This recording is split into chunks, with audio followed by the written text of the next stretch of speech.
Digo, lo tomamos, ¿no? Como parte, pero no es que sea, porque cuanto más fuerte grito, más se aleja el enemigo.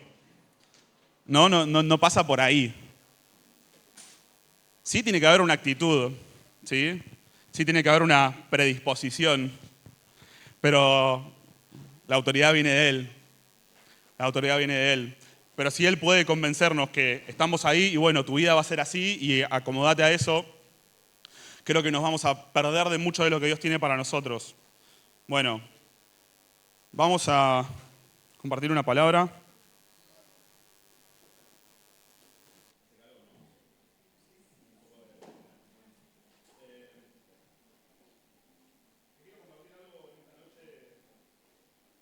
¿Me subís un poco el...? Así, ahí. ¿Ustedes me escuchan bien? Espectacular. Bueno. Con esa voz, Lucio, que tenés vos. Bueno, hoy vamos a hablar un poco de el precio de la rebeldía y el poder de la obediencia. Amén. Vamos a ir a Éxodo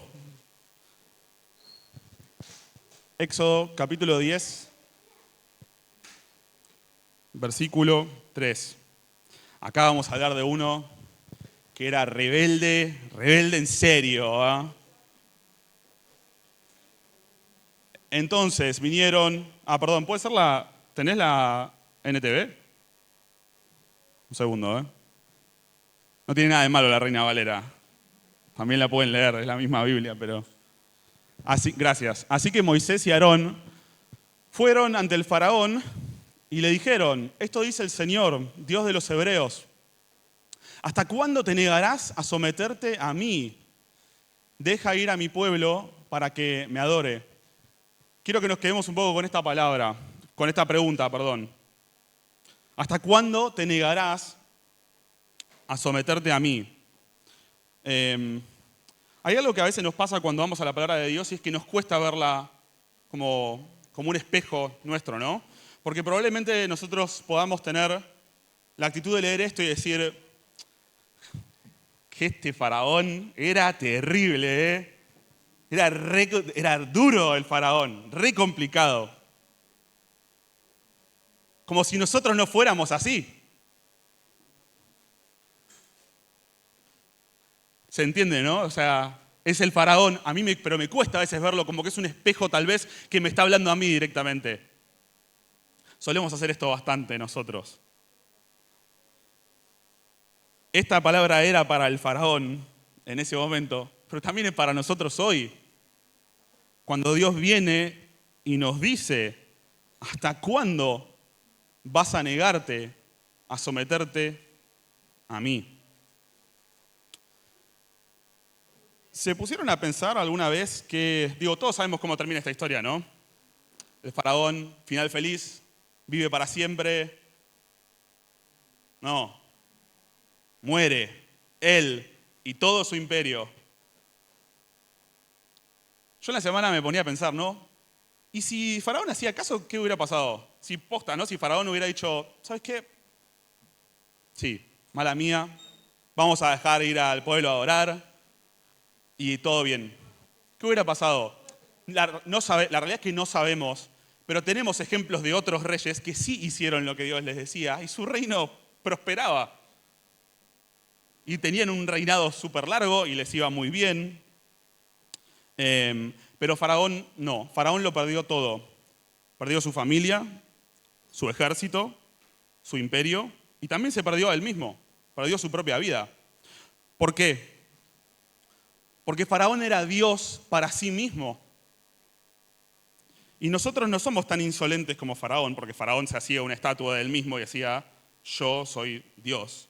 Y nosotros tal vez no lo decimos así abiertamente, pero en el fondo la forma en la que vivimos nuestra vida y la forma en la que tomamos decisiones, somos exactamente igual a Faraón.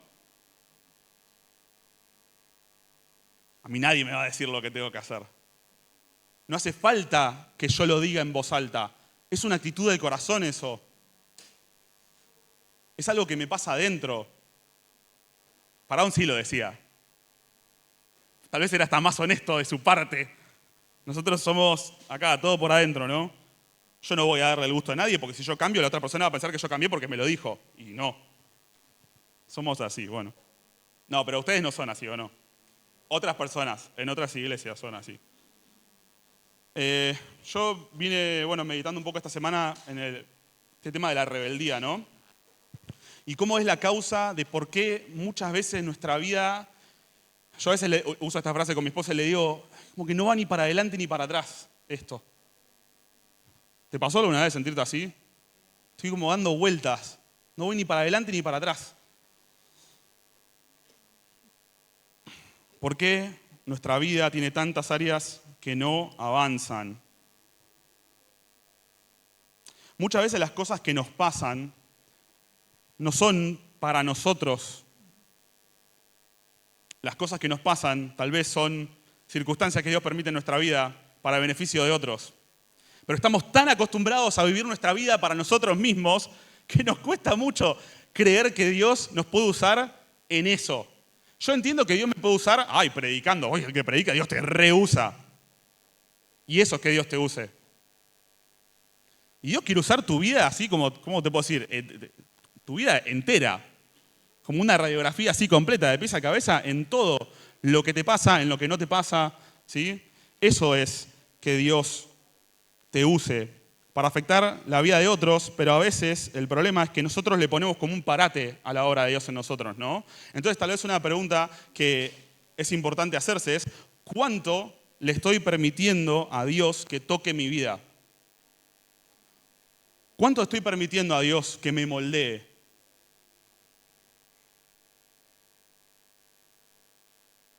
¿Estás dejando que Dios meta mano ahí? A donde Él quiera, así sin, Dios, pero ¿por dónde vas a tocar más o menos? ¿Me podés decir? No, me entrego. Pero me entrego a un papá que me ama. A veces nos olvidamos de eso, ¿no? Parece que cuando nos consagramos, como que va a pasar algo terrible. Y te estás consagrando a un papá que te ama. No hay que olvidarse de eso, muy importante. Bueno, estas semanas creo que varios mensajes han tenido el hilo común de la humildad, ¿no? El tema de la humildad viene siendo bastante recurrente. Y el Señor me venía ministrando mucho esto, así que te lo quiero compartir porque el precio de la rebeldía es demasiado alto. Y no me gustaría que ninguno de nosotros lo paguemos. ¿Sí? ¿Amén? Bueno. Quiero darte algunos ejemplos de qué es lo que pasa cuando somos rebeldes ante las cosas. Yo tengo tal vez el privilegio, te diría, de trabajar con personas que son muy buenas en lo que hacen. Te diría que son el 1% de los mejores en lo que hacen, literalmente. Y han conseguido cosas increíbles, tienen puestos altísimos. Pero ¿querés saber qué es lo que a mí siempre más me sorprende de estas personas? Que son recontra dóciles. Son gente extremadamente dócil.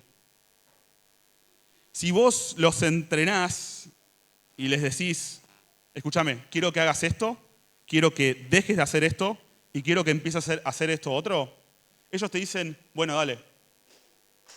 O sea, no te cuestionan, no te hacen preguntas, no te dicen, mirá, nada de eso.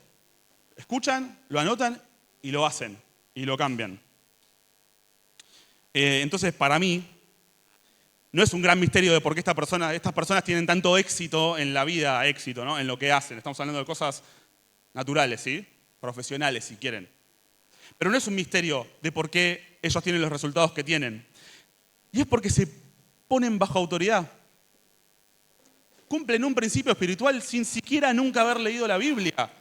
Y nosotros que tanto conocemos la Biblia, a veces no nos ponemos bajo autoridad. ¿Cómo puede ser que una persona que no tiene a Dios cumple un principio espiritual que una persona que sí conoce a Dios no lo hace? O tal vez lo hace un poquito. Bueno, a veces nuestro orgullo es un gran limitante en nuestra vida que no nos deja avanzar. No escuchamos, nadie nos puede decir nada. Y yo me quedo con esta pregunta de ¿quién me creo que soy? ¿Por qué nadie me puede decir nada? Si yo tomo esa actitud, quiere decir que yo me veo a mí mismo como arriba del otro, que me lo está diciendo. Eso es lo que está reflejando esa actitud. Si yo no recibo el consejo de nadie y no, de vuelta, no es que yo le voy a decir al otro, a mí no me vas a decir lo que tengo que hacer. No es eso, pero en el adentro, ¿qué pasa adentro? Cuando recibo una enseñanza, un consejo, una observación, una pregunta, ¿qué es lo que pasa? Y ojo, aun si fuéramos los mejores, igual también, o sea, es una actitud que Dios espera de nosotros. No importa si yo soy o no soy bueno en lo que hago y tengo un reconocimiento, no pasa por ahí. Hay algunas cosas de la cultura argentina o porteña, si se quiere, para no ofender a nadie. O no porteña, bueno, vamos a decir cultura de la naturaleza humana, así nadie se me va a ofender. Que a mí me saca un poco de quicio, espiritualmente hablando.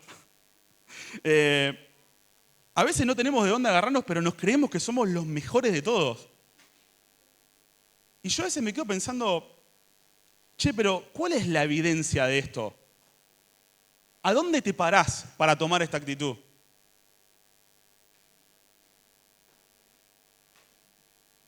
No sé, me dieron ganas. No sé, no hay ninguna, o sea, no hay de dónde aferrarse. O sea, a veces pareciera como si tuviéramos, viste, 20 doctorados, premio Nobel, o sea, todo. Bueno, otro ejemplo. Yo hace varios años que toco música, aprendí a tocar la batería, aprendí a tocar la guitarra, bueno, los que vienen acá ya lo saben, esto no es nada nuevo. Pero hasta el día de hoy, a pesar de que pasaron tantos años, si viene Reggie y me dice algo sobre música, yo me callo la boca y lo escucho. ¿Por qué? Porque él fue el que estudió eso, yo no. Y no es que no sé nada, pero respeto la autoridad de él en esa área. Entonces yo digo, si alguien viene y me dice algo teniendo esa experiencia y yo, tipo, ¿sabes qué? O sea, che, buenísimo, sí. Y no lo recibo, ¿quién es el que sale perdiendo? Yo soy el que pierde. Él no pierde absolutamente nada. Soy yo el que pierde.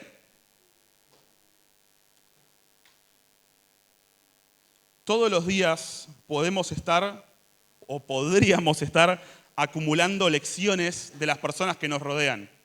Y mi pregunta a vos hoy es, ¿cuántas de esas lecciones estás acumulando en tu día a día? En el caso de muchos es 0. Porque a mí nadie me va a decir nada. A mí nadie me lo va, ¿no?, a explicar o bueno, en fin. Necesitamos ese baño de humildad. ¿Se acuerdan que hablaban? Bueno, Kim y Jerry la semana pasada hablaron un poco de esto, ¿no? De estar entrenado en decir, no sé. A mí una vez alguien me dijo algo hace muchos años que en el momento me pegó, pero fue muy interesante. Y es, Lucio, no hace falta que tengas una opinión sobre absolutamente todo. No es necesario.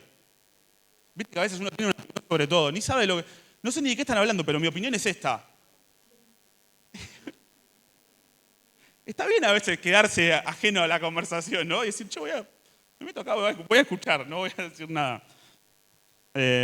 Bien. Tal vez es una actitud más que nada, ¿no? O sea, el hecho de reconocer para conmigo mismo, o sea, sentirme lo suficientemente fuerte de mirarme al espejo y decir, no tengo idea de lo que estoy hablando. Y está bien, porque la ignorancia no tiene nada de malo en realidad. No tiene nada de malo no saber algo. Pero si yo no lo sé, pero me comporto como si lo supiera, es medio como el peor combo, porque es como que no sé, pero no sé que no sé. Y... ¿Cómo salimos de ahí? Es re complicado. Bueno. Uno de los regalos más grandes creo que nos dio el Señor es la capacidad para aprender. Para mí es un regalo, realmente, yo lo tomo como un regalo que Él nos dio. La capacidad para aprender. Llevo más de 10 años en el mundo de la educación. Y he trabajado, te diría, con cientos de personas a lo largo de los años. Y yo no te puedo explicar la diferencia que hace cuando una persona es dócil. Cuando pensaba en esto del poder de la obediencia, tiene mucho que ver con la docilidad, ¿no? Una persona obediente Otra palabra para describir una persona obediente es ser una persona que es dócil. Una persona a la que se le puede hablar. ¿No te pasa que hay personas que no querés ir a decirle nada porque ya sabés que va a ser una discusión? Entonces no te dan ganas de decirle nada, ¿viste? No está bueno eso. Y esto es algo que, digo, lo lindo es que se cultiva esto. No es algo que, bueno, yo soy así y ya está. Y así me voy a morir. De vuelta, Dios me dio la capacidad para aprender, entonces lo puedo ir cambiando, ¿no? De a poco. Es tener una predisposición. Hace poquito alguien ahí estuvo predicando sobre eso. Los alumnos dóciles evolucionan muy rápido, no importa cuánto o cuán poco talento tengan. Porque a veces uno piensa que, ay, bueno, pero Dios usa al otro porque tiene mucho talento. Y no tiene nada que ver con eso. No tiene nada que ver con tener talento para algo, ser muy bueno en algo, tener un montón de estudios. No pasa por ahí, pero para nada. Pero sí, el que quiere servir a Dios tiene que ser dócil. El que quiere servir a Dios tiene que ser dócil. Y si yo no soy dócil, Dios no me puede usar. No es que no quiere, no puede. ¿Qué dice la palabra? Que Dios resiste al soberbio.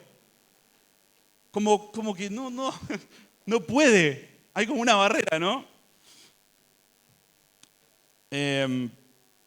Durante muchos años me tocó darle clase a muchos alumnos de China y de Corea del Sur.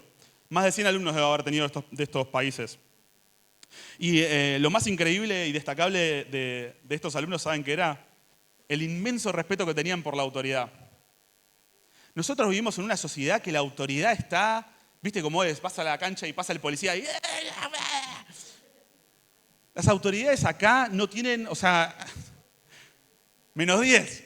No hay respeto por ninguna figura de autoridad. Digo, no que por la iglesia nada más, ¿no? En general es algo que pasa. Y en estos países que te digo, de estos alumnos con los que me ha tocado trabajar tantas horas, es como que, che, mirá, estaría bueno que hagas esto. Ah, bueno, dale. Y lo hacen. Y estaría bueno que hagas esto otro ahora. Ok, perfecto. Y lo hacen. Y es como, yo al principio no estaba acostumbrado. Che, pará, le estoy diciendo algo y lo está haciendo. Rarísimo. Acá en la escuela, ¿viste cómo es? O sea, bueno, acá hay varios docentes que saben de lo complicado que es. La mitad de la clase es que se sienten y ahora en el cuaderno no hay docilidad. Y como no hay docilidad, no hay aprendizaje. ¿Es un misterio que el país nuestro esté como está y China y Corea del Sur estén como están? No es ningún misterio. Es el precio de la rebeldía contra el poder de la obediencia. Es un principio espiritual, no hay con qué. Es una ley. Es una ley.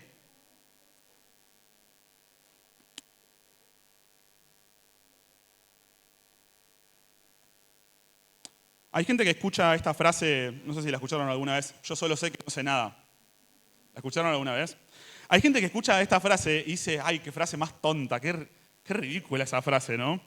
Y yo siempre pienso, pero ¿vos sabés qué quiere decir esa frase? O sea, ¿te pusiste a averiguar qué quiere decir eso? Es lo que pienso. Bueno, esta frase la dijo un filósofo griego que se llamaba Sócrates, no importa, pero digo, tampoco lo dijo esa frase literalmente, pero no importa. El espíritu de esa frase, no el Espíritu Santo, el espíritu intelectual, por decirlo de alguna forma. ¿Saben lo que quiere decir esa frase? El punto de partida para la búsqueda de la verdad es reconocer mi propia ignorancia. Eso es lo que quiere decir. Pero nosotros como, ay, pero este Sócrates, qué salame, ¿no? Qué cosa ridícula. Mientras tanto, esa filosofía fundó una civilización entera. Y yo a veces digo, ¿algún pensamiento mío alguna vez influenció un país, una generación, un continente? No, pero el salame es Sócrates. Y, a ver, entiéndame lo que voy. Yo el punto es que no es sobre ser un socrático. Somos cristianos nosotros, ¿sí? Pero piensen en qué es lo que significa esto de reconocer mi propia ignorancia sobre algo. Y la pastora muchas veces lo dice de esta forma. tener un criterio adecuado de mí mismo y de cómo soy yo realmente. Porque si no me voy a perder de mucho de lo que Dios tiene para mí. Y esta predisposición, este espíritu correcto, ya me estuve hablando de eso, de decir, che, mirá, me parece que esto todavía no lo entendí. Esto no, me parece que no lo termino de tener muy claro. Ese es tu punto de partida. O sea, ponete a pensar en esto. Hay personas que todavía ni siquiera empezaron ese proceso, porque todavía no reconocieron su propia ignorancia. Fíjate que pueden pasar años sin siquiera, no te digo progresar, no te digo avanzar, empezar. Porque soy rebelde y no me humillo delante de Dios. ¿Cuándo vamos a empezar o no? ¿No te parece que ya es hora de empezar? Empezar a construir el reino. Empezar a construir el reino. Dejar de construir mi vida, mi casa, mis cosas. Dios no tiene ningún problema con que vos y yo tengamos cosas. Dios no tiene problema con que yo tenga una casa y con que tenga un auto y con que tenga, o sea, cero problema.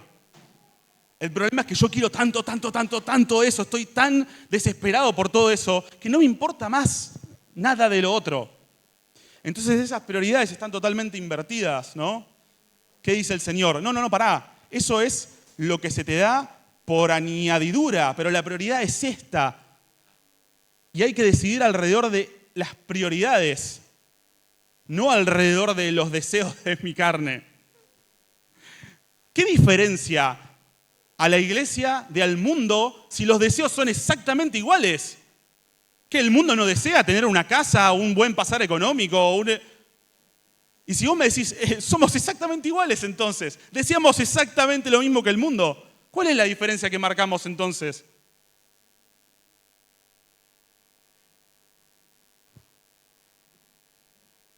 Te voy a dar un ejemplo personal para que no creas que yo todo esto te estoy diciendo como yo que ya lo tengo resuelto, te lo voy a contar como es para que vos lo puedas resolver. Yo pasé años de mi vida estancado espiritualmente porque no soltaba vínculos que no me estaban ayudando a avanzar en Dios. Un ejemplo de mi vida te doy, ¿sí? Para que no pienses que yo todo esto te lo digo como que de acá arriba, ¿ok?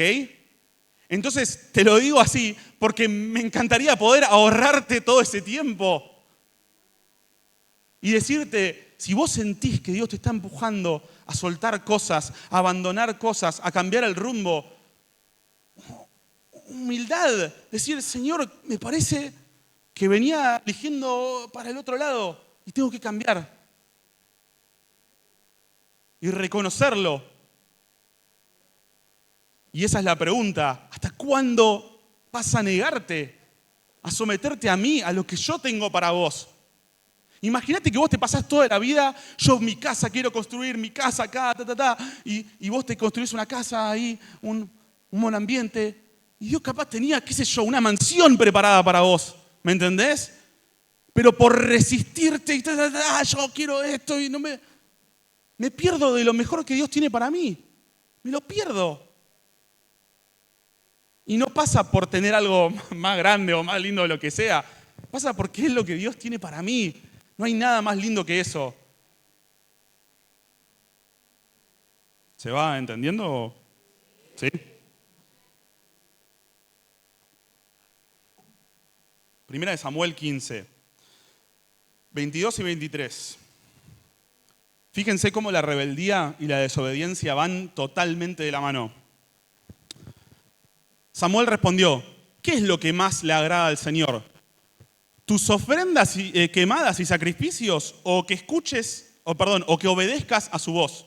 Escucha, la obediencia es mejor que el sacrificio y la sumisión es mejor que ofrecer la grasa de carneros. La rebelión es tan pecaminosa como la hechicería y la terquedad tan mala como rendir culto a ídolos. Así que por cuanto has rechazado el mandato del Señor, Él te ha rechazado como rey.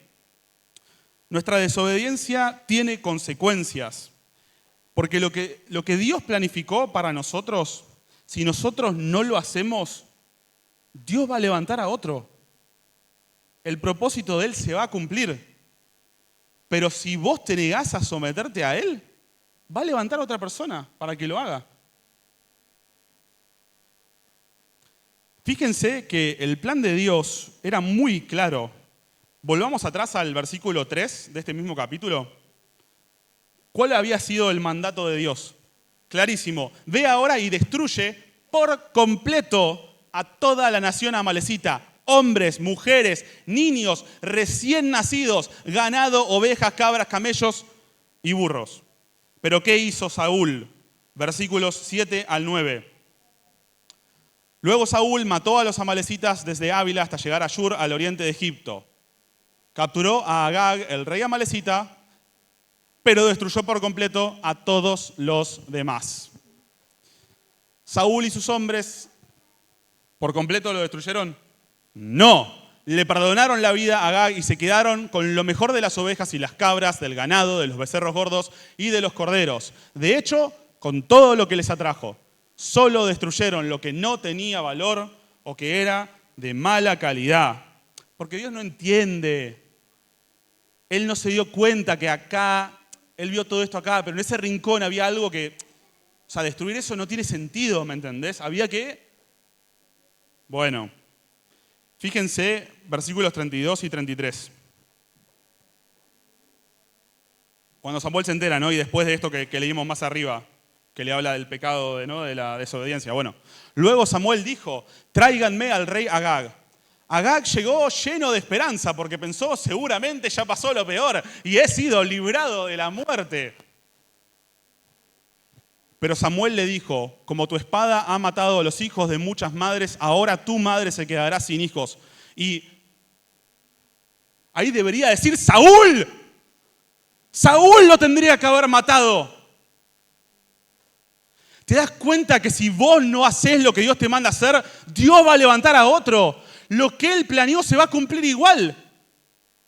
Imagínate perderte de esto y perder todo el reino.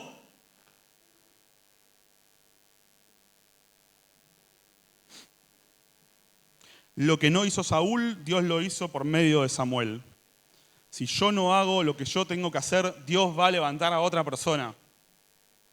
Y es una vida muy triste esa, porque vos después te vas a amargar con la otra persona que Dios te levantó, pero vos elegiste.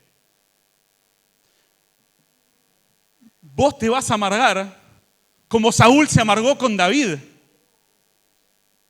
Pero ¿de quién fue la responsabilidad? Saúl eligió. Él tomó una decisión de rebelarse, de no hacer caso, de irse por la suya y pagó el precio por su rebeldía.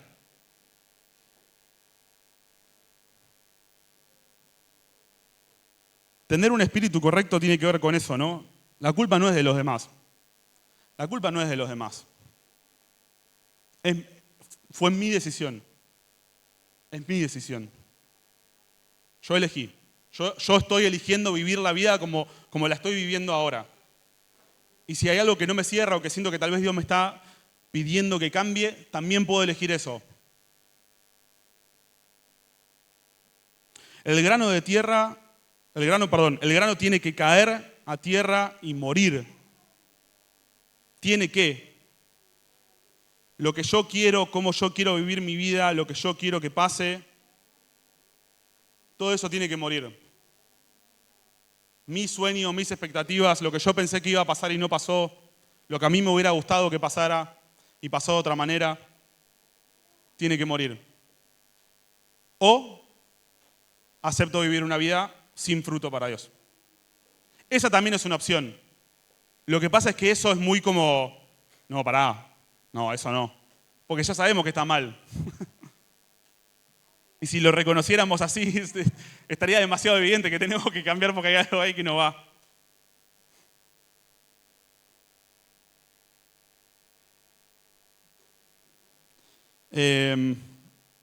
Nos quedamos sin tiempo, Gio, así que no vamos a pasarla. Les iba a mostrar una carta que vimos el otro día en IET. ¿Se acuerdan los alumnos de IET? La carta que vimos del gobernador de... Bueno, el otro día se los cuento. El otro día estamos viendo historia de la iglesia en IET Superior y vimos un documento histórico que es una carta que escribió el gobernador de una provincia del Imperio Romano que se llamaba Plinio el Joven, al emperador de ese momento que era Trajano, ¿sí? Él gobernó esta región entre el 111 y 113 después de Cristo y le está escribiendo el gobernador romano le está escribiendo esta carta al emperador porque habían empezado a haber un montón de cristianos en esa región, ¿no? Se empezaba, ¿no?, a extender el cristianismo, los apóstoles estaban ahí predicando por todos lados y este gobernador le escribió al emperador porque no sabía qué hacer con los cristianos. Era como, che, esto es nuevo para mí, ¿qué hago con esta gente? Y empieza a describir cómo se comportaban los cristianos. Y en esa carta lo que dice el gobernador es, mirá, a los que insistían en ser cristianos y no abandonaban a su Dios Cristo, los mataba. Pero a los que sí decían, no, yo no soy cristiano, o lo fui en algún momento y ahora ya no soy, los dejaba ir libres. O sea, en ese momento, ser cristiano, o sea, te jugabas la cabeza. Decir, me congrego, era un peligro terrible, porque después te veía otro ciudadano romano y te iba a denunciar, decía, este fue a la reunión del otro día de eso de los cristianos que se juntan ahí. ¿Y qué hacen en la reunión? Y son como que alaban a su Dios, Cristo, y se comprometen, dice esto la carta, y encima se comprometían a no robar, a no cometer crímenes, y se comprometían a, como si fueran unos terrible eso que están haciendo los cristianos. Tengamos en cuenta ese panorama un segundo y vayamos a 1 de Pedro 3:17. O sea, intentando imaginar esto, ¿sí? Te está persiguiendo un imperio que te llama delincuente por decidir no robar. Es una contradicción más grande del mundo, ¿no? Y si te llevan preso y vos insistís en confesar el nombre de Jesús, ahí quedaste. Y después van a buscar a tu familia además. ¿Ok? Tengamos en cuenta eso. Contexto, lo tenemos en la cabeza. Ok, ¿qué dice Pedro? Recuerden, como que no era la primera vez que tenían que hablar de esto, tenían que hablar mucho de esto. Es mejor sufrir. Ay, no quiero sufrir. Es mejor sufrir por hacer el bien, si eso es lo que Dios quiere, que sufrir por hacer el mal. Versículo 18. Cristo sufrió por nuestros pecados una sola vez y para siempre. Él nunca pecó. En cambio, murió por los pecadores para llevarlos a salvo con Dios. Sufrió la muerte física, pero volvió a la vida en el Espíritu. Y nosotros leemos esto desde nuestra realidad y decimos, qué lindo lo que hizo Jesús. Pero pensalo con la cabeza de alguien que no sabe si mañana lo van a ir a buscar o no a la casa. Y lo volvés a leer y decís, Él sufrió la muerte física, pero volvió a la vida en el Espíritu. Y a vos te da una esperanza terrible eso, porque sabés que capaz el que se muere mañana sos vos. Es tan barato ser cristiano hoy. Voy a la iglesia y listo. Acá, en Argentina, capaz te vas a otra parte del mundo y no es tan así. Mismo contexto. ¿Qué dice Pablo en Filipenses 3, 10 a 11? De vuelta, te vienen a buscar. Están ahí, no sabés cuándo te van a tocar la puerta para llevarte. Quiero conocer a Cristo y experimentar el gran poder que lo levantó de los muertos. Quiero sufrir con Él y participar de su muerte. Siguiente. Para poder experimentar de una u otra manera la resurrección de los muertos.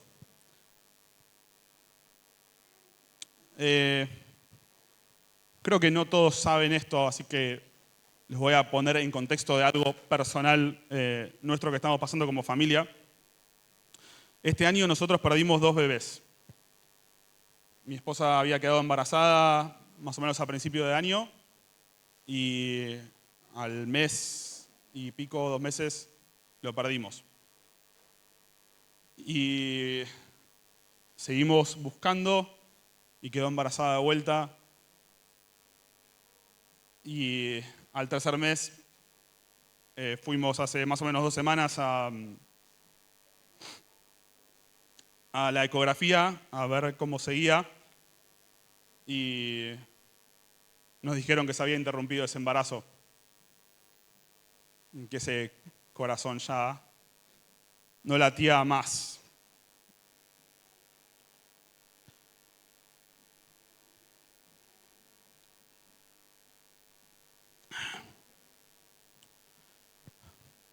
Yo perdí a un hijo que hubiera dado lo que sea por salvarlo.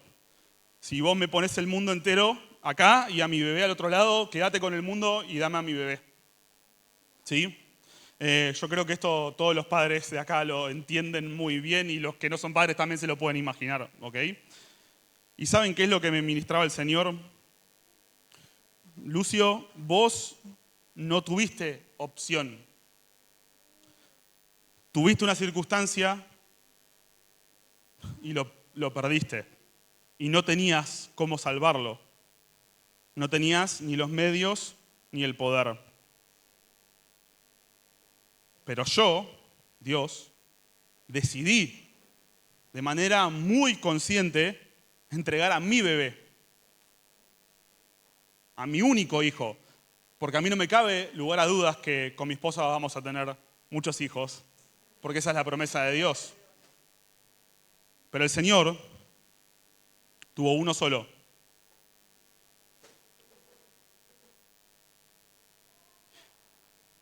Y lo sacrificó para salvarme a mí.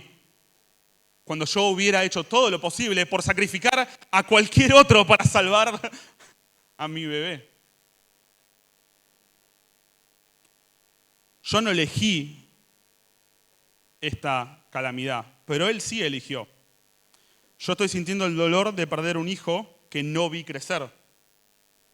Pero Dios crió a su hijo toda una vida hasta ser adulto, como si fuera una oveja que la crían para matarla.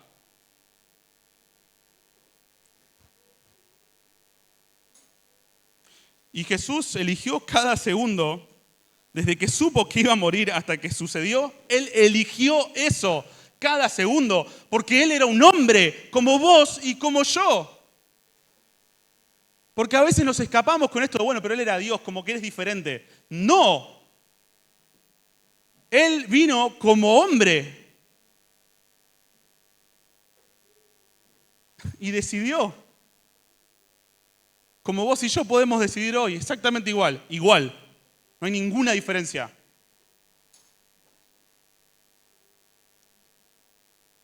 Nosotros aceptamos y nos sujetamos, pero ¿elegiríamos eso para nosotros? O sea, si fuéramos conscientes, ¿no? Digo, ¿quién elige sacrificar a su propio hijo por otros?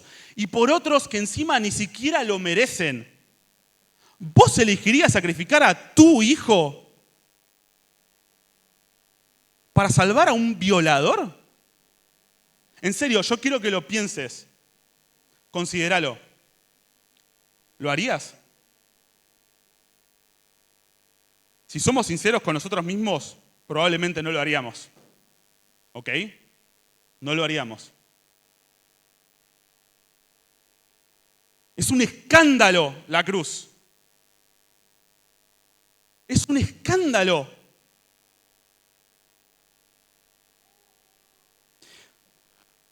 Cuando Dios le dijo a Abraham que sacrificara a su hijo, en el último momento vino un ángel a impedir que eso pasara.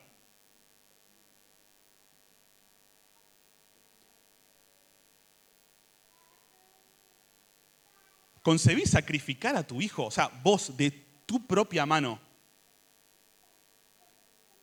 Es un escándalo.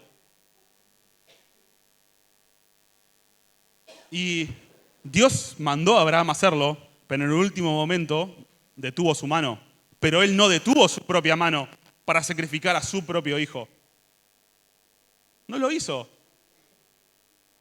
El único que podría haberlo hecho. ¿Cuántos padres, entiéndanme, yo sé que yo no soy la única persona a la que esto le pasó, ¿ok? Y como esposa ya decidimos que nosotros no vamos a ser víctimas de esto. No nos vamos a ir a un rincón a escondernos. Si el Señor tenía este propósito, nosotros lo aceptamos, lo abrazamos y el propósito es tal vez que yo te lo esté contando acá hoy. No sé.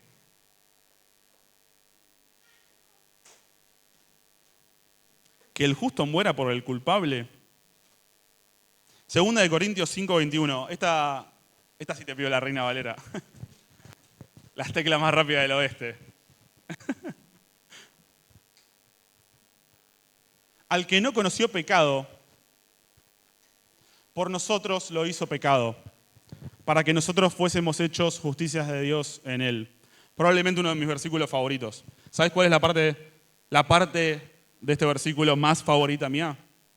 Por nosotros. Lo hizo por nosotros. Lo hizo por vos y lo hizo por mí. Pero cuando el Señor viene a invitarme a dar pasos que me acerquen a tomar las mismas decisiones que tomó Él en esta tierra, porque cristiano es, ¿qué es ser cristiano? Es un pequeño Cristo, ¿no? Es cada día quiero parecerme más a Él.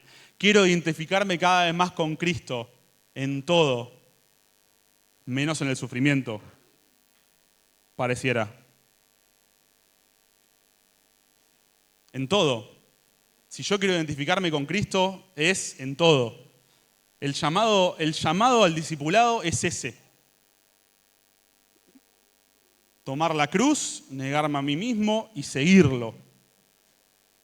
Y seguirlo. A veces venimos acá con un envión religioso, pero no está esa pasión. No está ese afán, ese desespero por construir el reino de Dios en la tierra. No está. Seamos sinceros con nosotros mismos, a veces no está eso. Porque estoy tan afanado por lo que vivo en mi vida, ¿no? En las cosas que hay acá, en todo lo que tengo. Tengo tanto por hacer. Tengo tantos bienes que acumular. Estoy tan ocupado.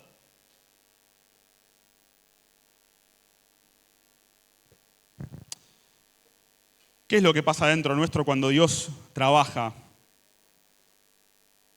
Y yo creo que esta es una situación puntual que nos toca vivir a nosotros, que creo que va a tener el efecto que Dios pensó para nuestra vida. Pero a veces, estuvimos pensando mucho estas semanas, ¿no? ¿Por qué a nosotros de esta forma y a otros de otra? Decime si no te pasa de pensar eso alguna. Cuando ves que otro tal vez consiguió algo que a vos te gustaría conseguir o lo que sea. ¿No te pasa de pensar a veces eso? ¿No se te viene a la mente? ¿Por qué con él es así y conmigo no? ¿Por qué otro 10 hijos tuvo y no perdió 10 hijos? Ahí están. ¿Y por qué? No sé. O sea, no tengo una respuesta a esa pregunta. Lo que sí te puedo decir es que no tiene que ver con que, ¿viste esta frase? ¿Cómo es? Dios les da las pruebas más fuertes a sus mejores soldados o algo así. Eso que te postean en Facebook y tipo, dale like y amén. No es eso, ¿ok? No es eso. No es eso. Yo creo que a veces nos olvidamos de que Dios es soberano. Dios es soberano. Y Él sabe que hay estas circunstancias que si le pasan a Lucho y a Sofi, les va a terminar siendo de bendición. ¿Cómo? No tengo idea. Pero si le pasara a Javi, no. Entonces a Javi no le va a pasar y a Lucho y Sofi sí. Porque Dios sabe el efecto que va a tener en cada uno. Entonces cuando la palabra dice que Él no te va a dejar ser tentado más allá de lo que puedas resistir, se refiere a cosas como esta. Dios orquesta las situaciones de tu vida, las circunstancias, las condiciones, y las pone como en una secuencia, ¿no? Yo pensaba en esto es como si Dios escribió la partitura, ¿no? Escribió toda la obra y cada instrumento va acá, este entra acá, este vuelve a salir. Y todo agregado va a cumplir el propósito de él. ¿Cómo? No tengo idea, pero va a ser así. Pero va a ser así. Estos días que estábamos ahí en el hospital, estuvimos varios días, me vi la peli de Superman, la nueva, re espiritual. No sé si alguno la vio, voy a intentar no spoilearla, porque... Pero cuestión que vieron Lex Luthor, como el villano, ¿no? El diablo de ese mundo, no, mentira. Crea como una especie de robot para ganarle a Superman, ¿viste? Y ¿sabés cómo el plan así de Lex Luthor era que lo venía estudiando un montón a Superman para conocer todos sus movimientos antes de que sucedan? Y tenía unos drones ahí que lo seguían para verlo. Y en el medio de la pelea, Lex Luthor decía A1 y el robot pegaba así. Y C5 y el robot pegaba así. Y le pegaba a Superman. Porque tenía toda una secuencia ahí armada. Porque lo venía estudiando hace no sé cuánto tiempo.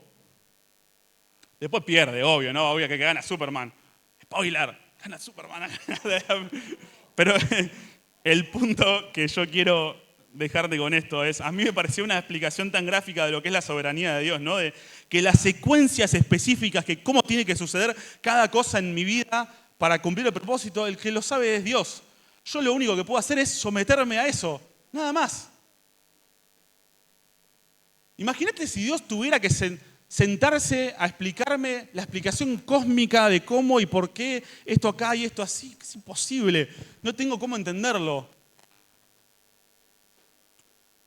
Lo que sí puedo hacer es confiar y descansar y obedecer. Eso sí lo puedo hacer. Me declaro ignorante, me declaro perfectamente ignorante, pero quiero ser perfectamente obediente.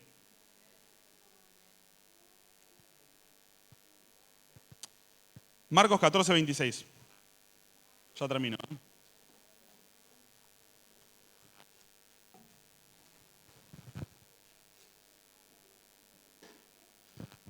Luego, estos son los discípulos, ¿sí? Vienen de la última cena y están con Jesús, ¿no? Y dice, luego cantaron un himno y salieron al Monte de los Olivos. ¿Se acuerdan qué es lo que pasa en el Monte de los Olivos? ¿Se acuerdan? Sí, ¿no? En Getsemaní, Jesús se entrega, ¿no?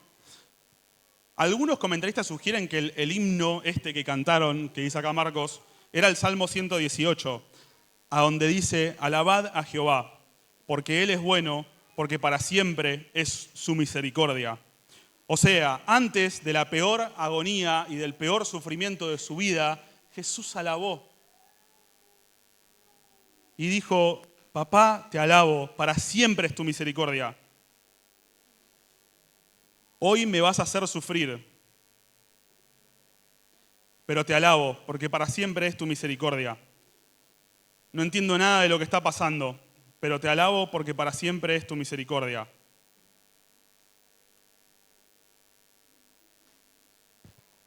No entiendo nada de lo que me está pasando.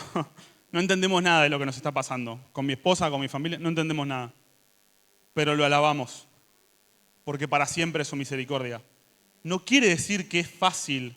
No es fácil aceptar la voluntad de Dios con todo lo que implica, ¿sí? Con el sufrimiento, con la pérdida,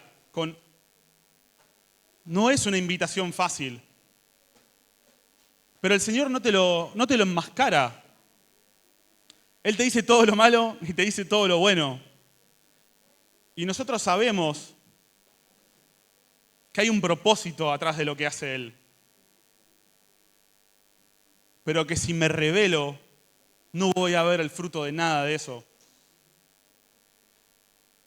El propósito de Dios para nuestros bebés era que murieran antes de nacer. Ese era el propósito.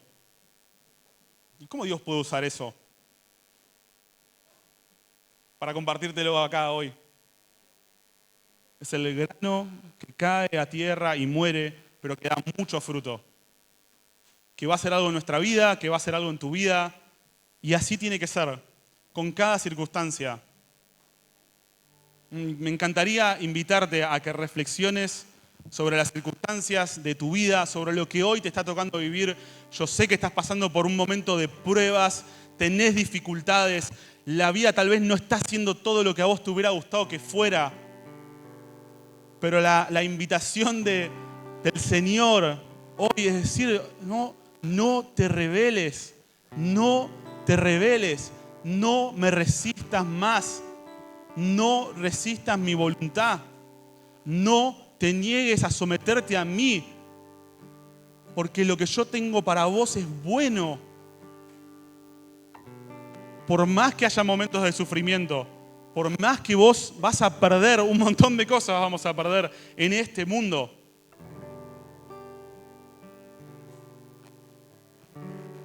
Yo no te puedo explicar cuán cerca siento hoy la eternidad.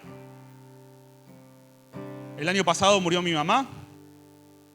Este año, 2 hijos que podríamos haber tenido, no los tenemos. Y sabés que leyendo la palabra, cuando David pierde a su bebé, ¿te acordás? Él dice, él no puede venir a mí, pero yo voy a él. ¿Tenés gente que te está esperando allá arriba? Hay que llenar el cielo, hay que llenarlo. Todo esto, el faraón, qué imperio. ¿Qué hay del faraón hoy? Es un montón de piedras ese imperio. La gente va a Egipto a sacarse una foto de un montón de rocas. ¿Eso es lo que vos querés dejar? ¿Ese es el legado que querés construir?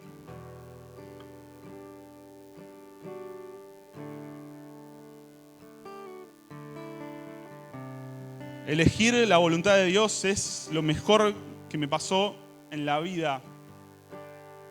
Lo mejor que me pasó en la vida. Porque yo voy allá. Nunca me importó menos lo que me iba a pasar en esta tierra como en este momento. Jamás. Y eso es algo muy bueno. Porque el Señor dice que esta vida es pasajera. Acá no vamos a dejar nada.